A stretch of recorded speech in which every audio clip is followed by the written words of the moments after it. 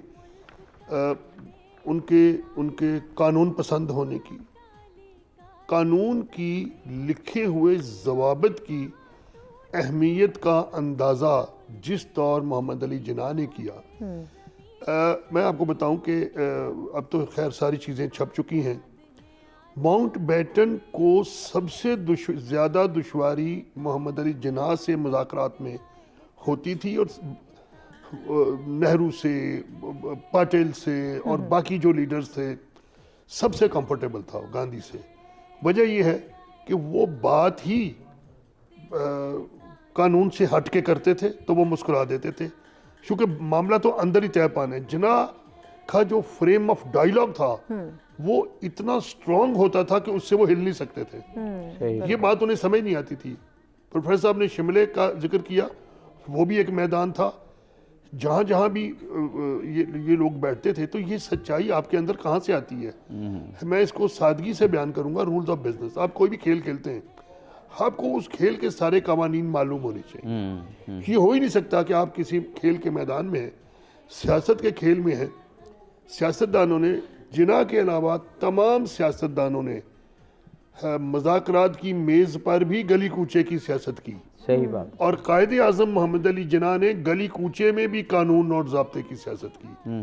یہ کردار کا بہت بڑا، وہ جو آپ نے بھی اشارہ کیا، ہم ریپیٹڈلی کہتے ہیں کہ وہ انگریزی میں بھی خطاب کرتے تھے تو ایک دہقانی بھی، جسے بالکل سمجھ نہیں آ رہی ہوتی تھی کہ کیا کہہ رہے ہیں، ایک دہقانی بھی اس اطمینان سے سن رہا ہوتا تھا کہ یہ جو کچھ بھی کہہ رہا ہے مجھے نہیں پتا، لیکن مجھے یقین ہے کہ یہ ٹھیک کہہ رہا ہے۔ یہ جو آج کیا عمل ہے کہ ہم سن رہے ہوتے ہیں، سمجھ رہے ہوتے ہیں، لیکن ہمیں یقین ہوتا ہے یہ غلط کہہ رہا ہے، صحیح بات، حالانکہ وہ سب سامنے کی بات ہوتی ہے۔ تو یہ ہے وہ کریکٹر۔ میں آپ سے گزارش کروں کہ آج بھی اس چیز کو سمجھنے کی ضرورت ہے۔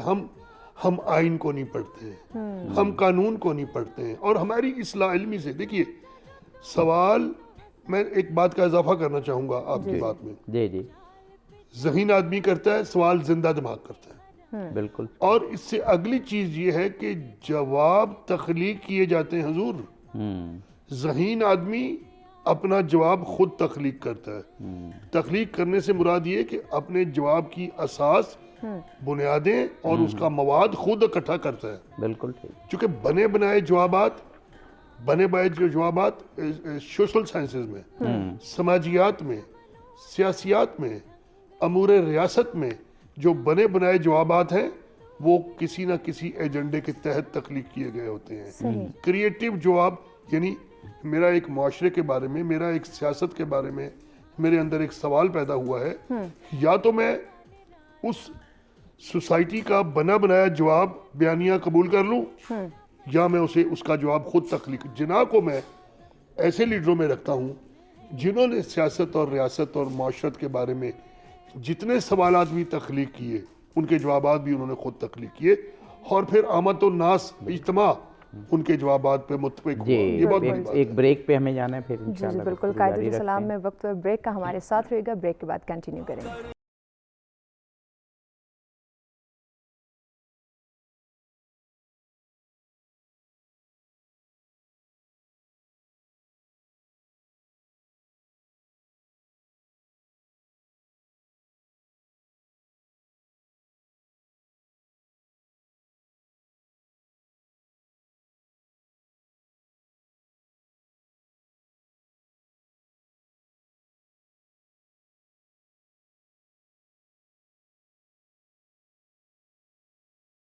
جی ویلکم بیک ناظرین. سچ سویرے کی اسپیشل ٹرانسمیشن قائد تجھے سلام میں آپ تمام دیکھنے والوں کو خوش آمدید کہیں گے. جیسے آپ جانتے ہیں کہ پورا عشرہ قائد سچ ٹی وی کی جانب سے اس کا انعقاد کیا گیا. پورے عشرے میں قائد اعظم سے ریلیٹڈ باتیں کی گئی, ان کی لائف سے ریلیٹڈ, ان کی تقاریر سے ریلیٹڈ, انہوں نے جو کارنامے سر انجام دیے, جو خدمات پاکستان کے لیے سر انجام دی, اس پہ ڈسکشن کا سلسلہ جاری تھا. لیکن اس عشرے کا بھی یہ لاسٹ ہی سیگمنٹ ہے ہمارے پاس, تو ہم چاہیں گے کہ مہمانوں کی طرف جلدی سے بڑھیں. جی پروفیسر عقیل آصف صاحبہ, آپ نے پروگرام جو ہمارا پورا عشرہ قائد تھا اس کے آخری پروگرام میں شرکت کی. باقی پروگرام آپ نے ٹیلی ویژن پر بیٹھ کے دیکھے, تو آپ تو بڑی اچھی تبصرہ نگار ہو سکتی ہیں. اس پورے عشرے کو اور جو ہمارے پروگرام ہے اس کے حوالے سے ایک سمرائز میسیج آپ کیا دیں گے؟ جی, میرا جو پیغام ہے وہ نوجوان نسل کے لیے ہے. میرا جو جن کو میں مخاطب کر رہی ہوں وہ نوجوان نسل ہے, کیونکہ وہی ہماری امیدیں ہیں اور وہی ہمارا مستقبل ہے. بالکل. ان کو اصل میں اس وقت ایک امید دینے کی ضرورت ہے, ایک ایسی امید جو قائد اعظم نے اس وقت کے نوجوان کو دی, ایک ایسی امید جو اس وقت کے نوجوان کو قائد اعظم نے دی جب کہ وہ بہت زبوں حالی کا شکار تھے. انہیں اپنا کہیں فیوچر نظر نہیں آ رہا تھا, مستقبل نظر نہیں آ رہا تھا کہ انہوں نے کس طرح سے ایک ایسے قوم کے, ایک ایسے معاشرے میں رہتے ہوئے جہاں پہ بہت زیادہ ان کے لیے منفی جو منفی ایک اثرات تھے ہندوؤں کے اور انگریزوں کے, ان سے وہ کیسے بچ نکلیں اور کس طرح سے وہ ان کے لیے ترقی کی راہیں کھلیں. تو قائد اعظم کی زندگی کو ضرور پڑھنا چاہیے. قائد اعظم کے جو انہوں نے ایک رول ماڈل کے طور پہ اس وقت کے نوجوان رول ماڈل کے طور کے اوپر ان کا وہ متعارف ہوئے, اس نوجوان رول ماڈل کو جو ہے آج کا نوجوان بھی جو ہے وہ اپنا سکتا ہے. اور اس میں دیکھیے کردار سازی جو ہے اس میں سب پہلے نمبر کے اوپر ہے, جس پہ ہم نے تقریباً تمام پروگراموں میں اس پہ بات کی. اور ایک پروگرام تو خاص طور پہ رکھا کہ قائد اعظم اور کردار سازی کی کردار سازی جو ہے وہ بڑی ضروری ہے, کیونکہ ہر فرد ہے ملت کے مقدر کا ستارہ. تو آپ میں سے جب ہم انفرادی سطح کے اوپر دیکھیں, انفرادی ترقی کے لیے انفرادی کاوش چاہیے ہوتی ہے, اور قوموں کی ترقی کے لیے آپ کو اجتماعی کاوش کی ضرورت ہوتی ہے. لیکن اس اجتماعی کاوش کے اندر اگر انفرادی طور پہ ہر ایک فرد جو ہے اپنے اندر صلاحیت اس کے اندر موجود ہو, اور وہ اپنے ایک مقام اس کے اندر موجود ہو, ایک اس کے اندر ایسی صلاحیت آگے بڑھنے کی صلاحیت موجود ہو, ترقی کرنے کی صلاحیت تو اوورآل ایسا معاشرہ جو ہے وہ ترقی کرتا ہے. تو میرا یہی پیغام ہے آج کے اس پروگرام کے حوالے سے کہ ہمیں علامہ اقبال, سر سید احمد خان, قائد اعظم محمد علی جناح, فاطمہ جناح اور اس طرح کے سارے لوگوں سے سیکھنے کی ضرورت ہے, ان کے حالات زندگی کو پڑھنے کی ضرورت ہے. انہوں نے جو اپنی تقاریر اور فرمودات میں جو باتیں کی ہیں صرف ان کو ویسے نہ پڑھیں, جیسے کہ بات ہوئی ہے کہ there is a lot of difference in listening and understanding. دیکھیں ہم جیسے نماز پڑھتے ہیں نا, ہم بہت کچھ ہمیں بچپن سے سکھا دیا جاتا ہے, ایک چھوٹے سے بچے کو بھی نماز پڑھنا سکھا دیا جاتا ہے, لیکن اس کو جو انڈرسٹینڈ کر کے پڑھنا ہوتا ہے وہ اس میں بہت فرق ہوتا ہے, سمجھنے کی ضرورت ہے. ڈاکٹر شاہد اقبال کامران صاحب, پورے عشرے کو ہمیں سمیٹنا ہے اور یہ عزم کرنا ہے کہ قائد اعظم ایسی عظیم پرسنالٹی, واقعی ان کی جب تقاریر پڑھیں, خطبات اور ان کی سٹرگل دیکھیں, ہمارے بانی ہیں, بانی قوم ہیں, تو اس پہ فخر بھی ہونا چاہیے, لیکن ان سے سیکھنا بھی ہمیں ان کو پڑھ کے. حافظ صاحب, میں یہ جو آپ نے 10 دن قائد اعظم محمد علی جناح کی شخصیت اور کردار کے مختلف پہلوؤں کو عنوان بنایا, ان پروگراموں کو اگر آپ مجھ سے پوچھیں کہ میں کیسے خیال کرتا ہوں, تو میں ان کو ایک زندہ کلاس روم تصور کر رہا ہوں. مجھے فیڈ بیک ملتا ہے. مثال کے طور پہ فیصل آباد میں میرا ایک طالب علم, اب تو وہ خود پروفیسر ہے, طاہر اشرف, وہ کہتے ہیں میں پوری فیملی کے ساتھ بیٹھ کے یہ پروگرام دیکھتا ہوں. میں اپنے بچوں سے کہتا ہوں کہ ان پروگراموں کو دیکھو. مجھے مڈل ایسٹ سے اسٹوڈنٹس کے فون آتے ہیں کہ ہم دیکھتے ہیں, اور بہت سارے لوگ یہ کہتے ہیں کہ یہ عام باتیں ہیں, لیکن یہ وہ باتیں ہیں جو ہماری یادداشت میں کہیں تھیں, ہمارے بچوں کی یادداشت میں بالکل بھی نہیں ہے, اور یہ ہمیں پھر انہیں یاد کرواتے ہیں. بات سے بات نکلتی ہے, اور اقبال کہتا ہے دل سے جو بات نکلتی ہے اثر رکھتی ہے. آپ کے اس کاوش سے, آپ کی اس کوشش, اس منصوبے سے میں آپ سے یہ کہوں گا, ایک تو مبارکباد پیش کروں گا بہت شکریہ کہ آپ نے یہ ٹی وی پروگرام سچ سویرا نہیں کیا, آپ نے نئی نسل کو ایک آمادہ کلاس میں وہ کہتا ہوں جس کے پارٹیسپینٹس جبرن نہیں بیٹھے ہوتے, وہ اپنی مرضی سے بیٹھے ہوتے ہیں. بالکل صحیح. قدیم میں مسلم اساتذہ بھی اور قدیم ترین یونان کے اساتذہ بھی کسی درخت کے نیچے, کسی چٹان کے اوپر بالکل بیٹھ کے بات چیت کرتے تھے. جس نے سننی ہے سن لے, جس نے نہیں سننی نہیں سن لے. تو یہ ایک میں سمجھتا ہوں کہ ایک بہت بڑے برگد کے نیچے آپ نے ایک محفل سجائی ہے جس میں اقبال کی باتیں ہوتی ہیں, جس میں قائد اعظم محمد علی جناح کی باتیں ہوتی ہیں, جس میں ہماری اجتماعی یادداشت کے جو روشن مینار ہیں جی, ان کا ذکر ہوتا ہے. تو اس اعتبار سے آپ کی یہ کاوش, آپ کی یہ کوشش, یہ اس کی باز گشت پورا سال چلے گی. بہت سارے لوگ ایسے ہیں, ہمارے اسٹوڈنٹس بتاتے ہیں کہ پھر ہم ان باتوں کو مزید جاننے کے لیے کتابیں پڑھتے ہیں. تو جو لفظ کتاب کی طرف لے جائے وہ مبارک ہے. بالکل. پروفیسر اختر حسین ملک صاحب, آپ 30 سے 35 سیکنڈ میں اپنا پیغام پورا, یعنی ہے مشکل کام لیکن پورے عشرے کو سمیٹنا, آپ اپنا پیغام دیجیے. میں جو ایک میسیج ہے جو تمام سامعین کے لیے ہے نا, کہ قائد اعظم کا جو کردار ہے نا, اس میں آپ کو ہارڈ ورک ملے گا, سنسیئرٹی ود دا ورک ملے گا, لائلٹی ود دا ورک ملے گا, کہ جو بھی آپ کا کردار ہے جہاں بھی ہے, آپ نے اس کردار کے ساتھ مخلصی کے ساتھ, محنت کے ساتھ اور مشقت کے ساتھ آپ نے عمل کرنا ہے. تو آپ آئیڈیل لیڈرشپ کی طرف آپ اپنا قدم بڑھائیں گے. بالکل. اور سچ ٹی وی نے اس تمام عشرے کو جس طرح سیلیبریٹ کیا ہے, اس سے آپ نے اب ہماری اس قوم کی کریکٹر بلڈنگ میں بہت اہم یعنی کہ پیش رفت کی ہے. بہت شکریہ. ہمارے تینوں مہمانوں نے بہت اچھے انداز میں اس عشرہ قائد کو سمیٹا. پروفیسر عقیل آصف صاحبہ, ڈاکٹر شاہد اقبال کامران صاحب, پروفیسر اختر حسین ملک صاحب, اور اس عشرے کے اختتام کا وقت ہے. بڑا اچھا وقت. لاسٹ میں اظہر صاحب آپ کیا کہتے ہیں پورے عشرے کے حوالے سے, جو سچ ٹی وی کی یہ کاوش رہی, یہ محنت رہی؟ سچ ٹی وی میں ہمارے ریسرچرز, ہمارے جو پروگرامز ترتیب دینے والے ایکسپرٹس ہیں, ان کی ہمیشہ ایک کاوش رہی ہے کہ پاکستان کے مشاہیر پر, اہم ایام پر ضرور پروگرامز ہوں. دیکھیے, پاکستان ایک ایسا ملک ہے جو 1947 سے پہلے اس کی کوئی آئیڈینٹیٹی نہیں تھی, اس کی کوئی قوم نہیں تھی, یہ نقشے پر نہیں تھا دنیا کے. قائد اعظم نے دنیا کے نقشے پر ایک نیا ملک ہمیں لے کے دیا.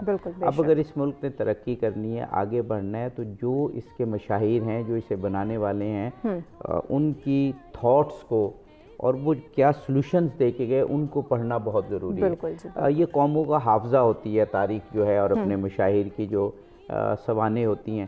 میں یہ یقیناً کہوں گا کہ جب تک ہم سر سید احمد خان, پھر اقبال اور پھر قائد اعظم, ان کے تھاٹس کو نہیں سمجھیں گے, ہم قوموں کی زندگی میں ایک ترقی یافتہ قوم نہیں کہلا سکیں گے. یہ بالکل ایک لگی بندی اور اصولی بات ہے. ہم موجودہ معاشرے کے تقاضوں کو ضرور سمجھیں, آگے بڑھیں, لیکن اگر ان تین رہنماؤں کے تھاٹس کو سمجھ کر اور اس کے ذریعے اپنے دور کے کرائسس کا سلوشن تلاش نہیں کریں گے, ترقی نہیں کر سکتے.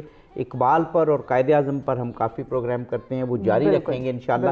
سر سید پر کچھ کم پروگرامز ہوئے ہیں, میں یقیناً چاہوں گا کہ سر سید پر بھی کچھ پروگرامز کیے جائیں. بالکل جی, انشاءاللہ کیے جائیں گے. آپ مہمانوں کا ایک دفعہ پھر سے ہم شکریہ ادا کرتے ہیں. اظہر علی عابدی صاحب, آپ کا بہت شکریہ, آپ نے ہمیں ٹائم دیا اس پورے عشرے میں, اور سچ ٹی وی نے بھرپور جو ہے وہ کوشش کی ہے کہ وہ جتنے بھی اہم ایام ہیں, جتنے بھی ہماری اہم شخصیات ہیں, ان پہ پروگرامز کیے جائیں. ہماری جو نوجوان نسل ہے اس کو بتایا جائے, سکھایا جائے کہ کیسے ہم اپنی کریکٹر بلڈنگ کر سکتے ہیں اور اپنے پاکستان کے لیے کچھ اہم کام سر انجام دے سکتے ہیں. دوبارہ آپ کی خدمت میں حاضر ہوں گے کچھ مختلف ٹاپکس لے کر, کچھ مختلف مہمانوں کے ساتھ. ابھی دیجیے اپنی میزبان محوش چودھری کی اجازت. اللہ نے کے بعد.